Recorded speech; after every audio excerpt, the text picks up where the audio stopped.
شہر میں بلند ہونا کامیابی کی علامت سمجھنے لگے۔ اس کا نقصان یہ ہے کہ معاشرے میں دو چیزیں روز بروز بڑھتی چلی جا رہی۔ ایک ہے بے حیائی، فحاشی، عریانی۔ روز ایک نیا دروازہ کھلتا ہے اس کا، روز نیا دروازہ کھلتا ہے۔ اب تو ایک نیا لیبل لگ گیا ہے کہ سارا سال گانا باجا کرو، معاذ اللہ جو تمہارے من کی مرضی ہو وہ کرو، اور جب رمضان آئے تو کچھ چند پرچوں پہ حدیثیں لکھ کے ٹی وی پہ بیٹھ جاؤ اور لوگوں کو بتاؤ کہ اسلام شاید وہ والا مذہب ہے جو کہتا ہے سارا سال مرضی کرے، رمضان آئے تو حدیث پڑھنی شروع کر دے، اور یکم رمضان سے 29 تک دوپٹہ سر پہ رکھو اور جب عید والا دن آئے تو اتار دو۔ ہمارا یہ دعویٰ نہیں ہے کہ دین کا کوئی ٹھیکیدار ہے، ہم کہتے ضرور دین سکھائے، ہر آدمی کو اپنا حصہ ملانا چاہیے۔ تنے تنہا کوئی آدمی کوئی جماعت دین کا کام نہیں کر سکتی، لیکن دینداری صرف رمضان میں نہیں ہوتی، دینداری سارا سال ہوتی ہے۔ اب لوگوں نے دین کو جزوی طور پہ لینا شروع کر لیا ہے، کلی طور پہ لوگ دین کو نہیں اپناتے۔ شادی کے پروگرام منگنی سے لے کر بارات کے بیٹھنے تک سارے کام غیر شرعی ہوتے ہیں۔ مرد عورت کا اختلاط ہوتا ہے۔ سب سے بری رسم وہ ہے کہ جب جوان لڑکیاں ہاتھوں میں پھول لے کے دولہے اور اس کے دوستوں پر پھول پھینکتی ہیں، باقی ہر آدمی ڈرائنگ روم میں بیٹھتا ہے، ویڈیو والوں کو اجازت ہوتی ہے کہ وہ گھر کے ہر کونے تک پہنچ سکتا ہے۔ سارے کام غیر شرعی ہوتے ہیں اور جزوی طور پر دین پہ عمل ہوتا ہے۔ نکاح کا وقت آتا ہے تو کہتا ہے چپ کر جاؤ تھوڑی دیر کے لیے، بینڈ باجا بند کرو، ہم مسلمان ہو گئے۔ مولوی صاحب نکاح کے لیے تشریف لاتے ہیں، بیچارے چھپے بیٹھے ہوتے ہیں کسی کونے میں، چند کلمے پڑھا کے جب دعا کر کے چہرے پہ ہاتھ پورا نہیں پھیرتے تو پھر وہی تماشا شروع ہو جاتا ہے۔ جزوی طور پر لوگ دین پہ عمل کرتے ہیں۔ میرا رب فرماتا ہے یا ایھا الذین آمنوا اتقوا اللہ حق تقاتہ، اے ایمان والو رب سے ڈرو، اتنا ڈرو کہ جتنا ڈرنے کا حق ہے۔ وَلَا تَمُوتُنَّ إِلَّا وَأَنْتُمْ مُسْلِمُونَ، اور فرمایا یہ نہ ہو کہ تم مسجد میں مسلمان ہو اور بازار میں نہ ہو، اور ایسا نہیں ہونا چاہیے کہ جب تو تم زندہ ہو تو مسلمان ہو اور صبح مسلمان ہو تو معاذ اللہ شام کو کافر ہو، ایسا نہ ہو۔ فرمایا تم نے کلمہ پڑھا ہے تو میرے محبوب کے غلام ہو، اب مرتے دم تک مسلمان ہی رہنا، اب مرتے دم تک مسلمان رہنا، دیکھنا دامن دین تمہارے ہاتھ سے چھوٹ نہ جائے۔ دو باتیں عام ہو گئی ہیں امت مسلمہ، عام، ایک فحاشی عریانی عام ہے، اور روز بروز اس کا نیا رنگ ہے۔ اب تو میں نے کہا مذہب کا ساتھ لوگوں نے تھوڑا سا ذائقہ لگا لیا ہے، کہتے نہیں رمضان میں نمازیں پڑھ لیں گے، خیر ہے، بچ جائیں گے، چھٹی ہو جائے گی۔ وہ میں ہی کیوں نہ ہوں، میں ہی کیوں نہ ہوں، عورت کے سامنے کھلے منہ بیٹھنے کی کسی کو بھی اجازت نہیں، کسی کو بھی اجازت نہیں۔ کسی نے حضرت سیدنا جنید بغدادی سے کہا تھا کہ اگر مرد عورت نیک ہوں تو پھر تو درس و تدریس ہو سکتی ہے نا، پھر تو پڑھا سکتے ہیں نا ایک دوسرے، نیک ہو پرہیزگار ہو تو دین چونکہ میرے رسول پاک کا ہے صلی اللہ علیہ، یہ کسی ایک شخص کے اٹھ کے نئی بات کرنے سے اور اس کو نیا جدید کو ٹانکا لگانے سے بدل تھوڑی جائے گا۔ حضرت جنید بغدادی سے کہہ دیا کہ حضرت جی اگر دو بندے نیک ہوں تو پھر بات چیت ہو سکتی ہے، تو حضرت جنید بغدادی فرمانے لگے پڑھانے والے حسن بصری ہوں اور پڑھانے والی رابعہ بصری ہو تو پھر بھی ان کو اجازت نہیں ہے، پھر بھی اجازت نہیں کہ بے پردہ ایک دوسرے کے سامنے بیٹھیں، پھر بھی ان کو اجازت، بے پردگی کی پھر بھی اجازت نہیں۔ اور میرے اعلیٰ حضرت امام اہل سنت فاضل و محدث بریلوی، دین کا اتنا بڑا سپاہی آپ کو ڈھونڈنے سے نہیں ملے گا جتنا اللہ نے بریلی میں بڑا پیدا فرمایا ہے، اور ہر محاذ پر۔ کسی نے کہا حضرت جی بے پردہ بی بی مزار پہ جا سکتی ہے، اجازت ہے؟ تو قلم ہے بریلی کے بادشاہ کا، رضا کے نیزے کی مار ہے کہ عدو کے سینے میں غار ہے۔ کیا فرماتے ہیں اعلیٰ حضرت؟ آپ فرماتے ہیں کیا پوچھا تم نے، بے پردہ عورت مزار پہ پیر کے پاس جا سکتی ہے؟ میں یہ نہ پوچھو، احمد رضا سے یہ پوچھو کہ جائے گی تو لانتے کتنی برسیں گی، یہ والا سوال پوچھو۔ عام ہے بے پردگی، عام، کھلے عام۔ اور میرے بھائی لوگ کہتے ہیں جدید ہونا چاہیے، یاد رکھو اسلام فقط گناہ سے منع نہیں کرتا، اسلام وہ دروازہ ہی بند کرتا ہے جس رستے سے گناہ ہو سکتا ہے، وہ دروازہ ہی بند ہے۔ کہا مرد اور عورت کو ایک دوسرے کا چہرہ دیکھنے کی اجازت ہی نہیں۔ میرے رسول کریم صلی اللہ علیہ وسلم نے فرمایا زنا صرف مرد اور عورت کی خلوت صحیحہ کا نام تھوڑی ہے، فرمایا جس نے اپنی آنکھ کو گندا کیا وہ آنکھ کا زانی ہے، اور جس شخص نے اپنے کان سے بری بات سنی وہ کان کا بدکار ہے، اور محبوب فرماتے ہیں جس نے اپنے آنکھوں سے بری چیز کو دیکھا وہ آنکھ کا، اور جس نے بول کر لذت کا یہ سامان فراہم کیا وہ زبان کا زانی ہے، اسے بھی قیامت کے دن اسی طرح پوچھا جائے گا جس طرح زانی کو پوچھا جائے گا۔ میرے بھائی امت مسلمہ کا وقار، میرے رسول کریم علیہ السلام کے غلاموں کے دلوں میں شرم و حیا بھر دیا گیا۔ علامہ واقدی کہتے ہیں حضرت سعد بن ابی وقاص نے مدائن فتح کیا۔ مدائن کا ایک شہر تھا، اس کی بڑی بڑی اونچی بلڈنگیں تھیں، جو آدمی بھی جاتا تھا وہ سب سے پہلے جس شہر کی کوئی چیز معروف ہوتی ہے لوگ اس کو دیکھتے ہیں۔ اونچی اونچی بلڈنگیں تھیں، سب سے زیادہ اس شہر کے لوگوں نے اونچے مکانات اور زیادہ تعمیرات کر رکھی تھیں۔ حضرت سعد بن ابی وقاص لشکر لے کے گزرے تو لشکر میں بوڑھے لوگ نہیں ہوتے، جوان لوگ ہوتے، توانا لوگ ہوتے، اور بڑے جیدار سپاہی تھے۔ 10,000 صحابہ کی جماعت تھی، حضرت سعد بن ابی وقاص امیر لشکر تھے۔ اب عیسائیوں نے ایک چال چلی، انہوں نے کہا مسلمان جب بازار سے گزریں گے لڑائی تو ہم ان کے ساتھ لڑ نہیں سکے، ہم وہ والا طریقہ اختیار کرتے ہیں کہ مسلمان قابو میں آ جائیں گے، ہم عورت کو بطور تیر کے استعمال کرتے ہیں، ہم اس کو بطور جال کے پھینکتے ہیں۔ کیا کیا؟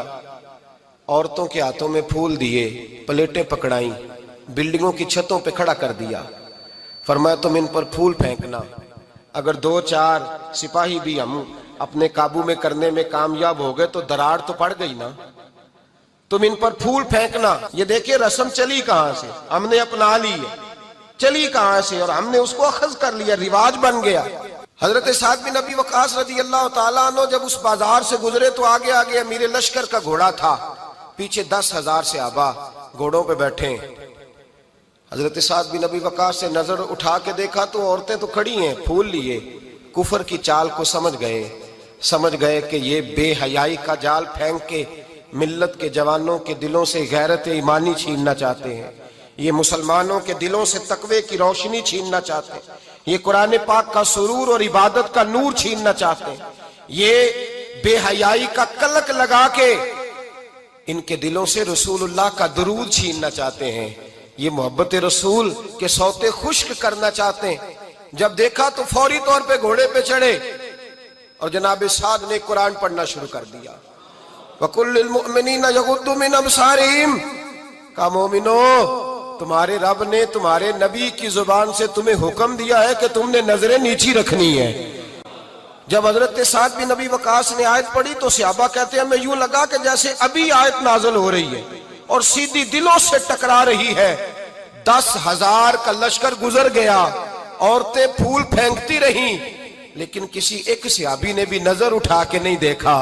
جب لشکر گزرا تو ان بیبیوں نے پلیٹیں پھینکی اور کہنے لگی عیسائیوں تم کتنے نالائق اور کس قدر بڑے تم بد تہذیب ہو کہ اپنی عورتیں استعمال کرتے ہو لوگوں کو قابو کرنے کے لیے، کس قدر تم زیادہ غیرت سے گرے ہوئے ہو، اور یہ کتنا اعلیٰ طبقہ ہے کہ ہم دادے توجہ دیتی رہیں، انہوں نے پلٹ کے نہیں دیکھا، کہنے لگے تم جھوٹے ہو، اور جس رسول کے غلام اتنے اعلیٰ درجے کے پائے کے حیا والے ہیں وہ نبی کتنی شان والا ہوگا۔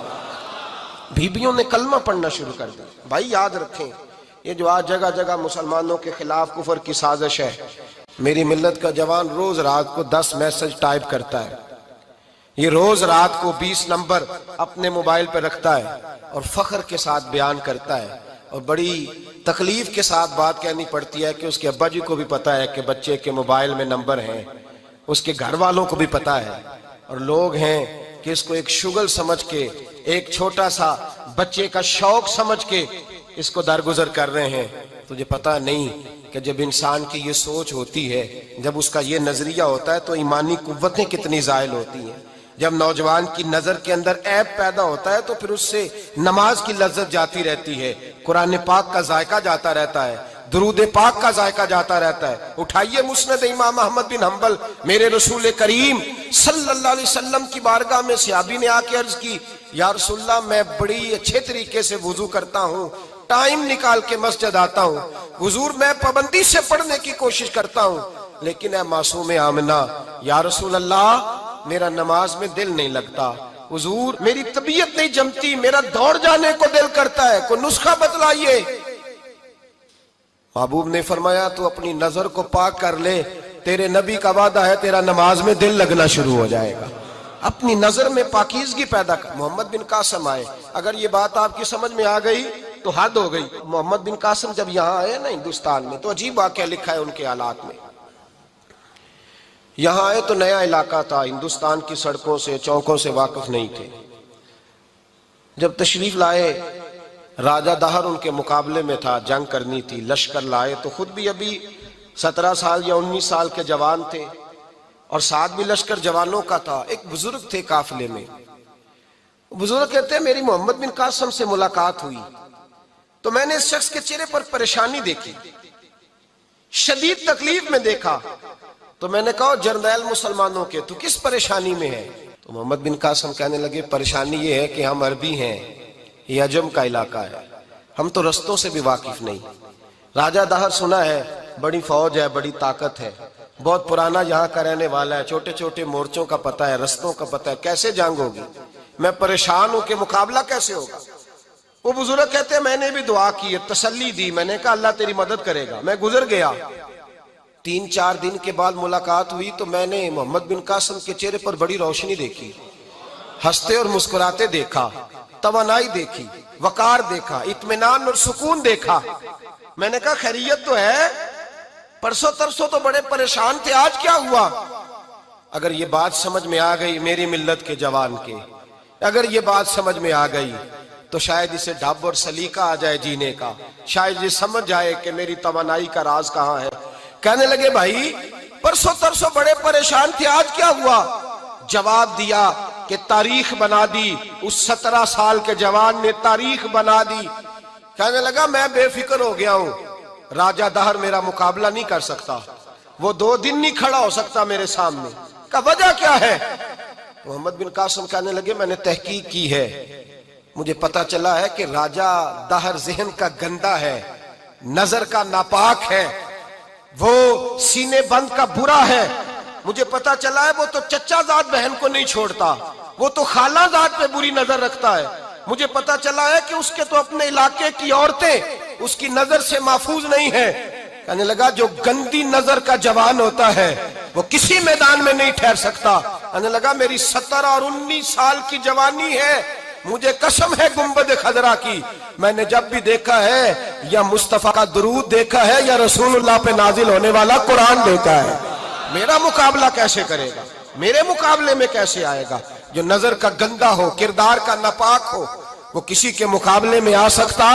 اور ملت کے جوان یاد رکھ، جب تک نظریں ناپاک ہوتی ہیں اس وقت تک وجود کمزور ہوتے ہیں، جب تک نظریں ناپاک ہوتی ہیں ارادوں میں دراڑیں ہوتی ہیں، جب نظریں ناپاک ہوتی ہیں پھر عقیدے متزلزل ہوتے ہیں، جب نظریں ناپاک ہوتی ہیں پھر انسان کوئی بھی مہم سر نہیں کر سکتا، اور جب نظر پاک ہوتی ہے۔ حضرت عبداللہ بن حذافہ جہاد کر رہے تھے، روم کے عیسائیوں نے گرفتار کر لیا، 1000 آدمی نے مل کے پکڑا، گرفتار نہیں ہوتے تھے صحابی، 1000 آدمی نے گھیرا ڈالا، گرفتار کر کے لے گئے، اور جب بادشاہ کے سامنے گئے تو وزیر کہنے لگا بادشاہ بندہ بڑے کام کا ہے، اگر ہمارے قابو آ گیا تو فائدہ دے گا۔ صحابی ہیں حضرت عبداللہ بن حذافہ، حضرت فاروق اعظم کا زمانہ ہے، اگر قابو آ گیا تو فائدہ دے گا۔ بادشاہ کہنے لگا کیوں، کیا خوبی ہے؟ کہنے لگے ہم 1000 آدمی تھے، یہ اکیلا قابو نہیں آ رہا تھا، 1000 آدمی تھے. اگر ہماری فوج میں شامل ہو گیا تو بہت بڑا جرنیل ملے گا. بادشاہ کہنے لگا کوئی مسئلہ نہیں، 2-3 چیزیں ہوتی ہیں بندے کو خریدنے کے لیے، خرید لیتے ہیں. بادشاہ کہنے لگا عبداللہ جتنی دولت تجھے چاہیے میں تجھے دے دیتا ہوں، میرے لشکر میں آ جا، معاذ اللہ اسلام چھوڑ دے. حضرت عبداللہ بن حذافہ کیا فرماتے ہیں بڑا تو بیوقوف ہے، میں نے دولت کمانی ہوتی تو مدینے میں بیٹھ کے تجارت کرتا. میں دولت کمانے نہیں نکلا، میں تو رسول اللہ کی رضا کمانے کے لیے نکلا ہوا ہوں. دولت کمانے ہوتی تو کسی مارکیٹ میں ہوتا، میدان میں آنا تھا. شہادت ہے مطلوب مقصود مومن، نہ مال غنیمت نہ کشور کشائی. یہ دولت تو لونڈی ہے رسول اللہ کے دروازے کی، یہ تو پیچھے پیچھے پھرتی ہے نبی پاک کے غلاموں کی. یہ کمانی ہوتی تو میں کسی مارکیٹ میں ہوتا، میدان میں تھوڑا ہوتا. عبداللہ بن حذافہ سے دوسری چال چلی. کہنے لگے میاں عہدہ جو تجھے چاہیے، میں بادشاہ ہوں، میرے نیچے جو عہدہ تو کہے گا وہ تجھے مل جائے گا. حضرت عبداللہ بن حذافہ کہنے لگے شاید تجھے پتہ نہیں میری تعریف کیا ہے، شاید تو جانتا نہیں میری تعریف کیا ہے. کہا صاحب کی کیا تعریف ہے؟ کہنے لگے میں رسول اللہ کا صحابی ہوں اور کائنات میں سب سے بڑا عہدہ مصطفیٰ کے صحابی ہونے کا عہدہ ہے. صحابہ وہ صحابہ تھے جن کی ہر صبح عید ہوتی تھی، خدا کا قرب حاصل تھا، نبی کی دید ہوتی تھی. فرمایا میں نے حضور کے جلوے دیکھے ہوئے ہیں، مجھے عہدے کی ضرورت ہی نہیں، اور میں نے عہدہ لینا ہوتا تو میں سیاست کرتا. میں تو شہادت لینے نکلا ہوں میدان میں، عہدے کا میں نے کیا کرنا ہے. اب بادشاہ کہنے لگا اسے قتل کر دو. وزیر کہنے لگا نہیں، ایک بات اور ہے، مجھے ایک چال اور چلنے دو. کہا وہ کیا؟ کہنے لگے میری بیٹی بڑی خوبصورت ہے، مجھے موقع دو اپنی ہی بیٹی کو سجا بنا کے. وہ جوان جس کی جوانی اتنی بڑی ہے کہ 1000 آدمی مقابلے میں کھڑا نہیں ہوتا، اس جوان کے کمرے میں رات کی تنہائی میں بنا سوار کے بی بی کو بھیجا. وہ بی بی کہتی ہے میں ساری رات بن سور کے اس صحابی کے کمرے میں بیٹھی رہی، لیکن یہ کیا شخص تھا، ساری رات ہی مصلے پہ بیٹھا رہا، ساری رات ہی. کچھ دیر تھک جاتا تو یہ کریم رسول پہ درود پڑھنا شروع کر دیتا. بی بی کہتی ہے سحری ہو گئی تو میں نے چھو کے دیکھا کہ انسان ہے کہ جن ہے، یہ بندہ ہے کہ فرشتہ ہے. چھو کے دیکھا. کہنے لگے پیچھے ہٹ جا. میں نے کہا میں نے تو سنا تھا تو 1000 کے مقابلے میں ہے اور تو اتنا بے حس ہے کہ بنی سوری دلہن بیٹھی ہے، تو نے نظر نہیں کی. عبداللہ بن حذافہ بی بی کہتی ہے نظر پھر نہیں اٹھائی، نظر پھر جھکی ہوئی ہے. کہنے لگے بی بی میں مجبور ہوں، اب میرے اوپر کوئی حسن نہیں چلتا، میں نے جلوہ والضحیٰ کا دیدار کیا ہوا ہے، اب میری نگاہوں میں جچتا نہیں کوئی، اس لیے کہ جیسے میرے سرکار ہے ایسا نہیں کوئی. کبھی بھی اب نہیں کسی کا میرے اوپر جادو چلتا، میں نے مصطفیٰ کو. اور کہا ذرا پیچھے ہٹ کے بیٹھ، مجھے میرے رسول نے غیر محرم سے بچنے کا حکم دیا ہے، ذرا پیچھے ہٹ کے بیٹھ. سحری کا وقت تھا. وہ بی بی کہتی ہے اس نوجوان کے جملے میرا سینہ چیر گئے، کلیجہ پھٹ گیا، چیخ نکلی، میں کفر کے عالم میں روئی. میں نے کہا مجھے بتا تو صحیح، آخر یہ جذبہ کہاں سے ملتا ہے، آخر یہ روشنی تو میں نے دیکھی نہیں، کہاں سے آتی ہے. ایک میرا باپ ہے جو بنا سور کے مجھے تیرے کمرے میں چھوڑ گیا، بتلا یہ کہاں سے کیف آتے ہیں. تو عبداللہ بن حذافہ کہنے لگے اگر کیف لینا ہے تو بھی میرے مصطفیٰ کا کلمہ پڑھ جا، آجا دروازہ رسول پہ جھک جا، مل جائے گا. سویرے دروازے پہ باپ آیا بیٹی سے رزلٹ لینے، دروازہ کھولا تو بیٹی نقاب پہنے باہر آئی. باپ کہنے لگا کیا بنا؟ کہنے لگی پیچھے ہٹ جا، تو غیر محرم ہے، کافر ہے، میں مسلمان ہوں. اس نے کہا کیا ہوا؟ کہنے لگی تیرے جیسے کو باپ کہوں، تیرے جیسے کو جو مجھے استعمال کر رہا تھا. میں تجھے باپ نہیں مانتی، میں اب رسول والی ہو گئی ہوں، میں حضرت فاطمہ کی کنیزہ ہو گئی ہوں، میں اب نبی کریم کی خادمہ ہوں، خبردار میرے قریب نہ آنا. یہ دعو بھی ناکام ہوا. اب حضرت عبداللہ بن حذافہ کے سامنے موت کھڑی کی، ایک کڑا میں تیل گرم کیا، کہنے لگے تجھے اس میں جلایا جائے گا. حضرت عبداللہ بن حذافہ رضی اللہ تعالیٰ عنہ جب جلنے کے قریب ہوئے تو رونے لگے. روم کا بادشاہ کہنے لگا شاید ڈر گیا ہے. کہنے لگے اب سمجھ آئی ہے، اب تجھے پتا چلا ہے، چلا آ جا. حضرت عبداللہ بن حذافہ کہنے لگے تو کافر ہے، تیری کافروں والی سوچ ہے. اس لیے نہیں رویا کہ موت سے ڈر گیا ہوں، میں تو اس لیے رویا ہوں کہ ایک جان ہے، وہ نبی پاک پہ قربان ہو رہی ہے. کاش رب مجھے 1000 جان دیتا، میں ساری مصطفیٰ پہ قربان کر دیتا.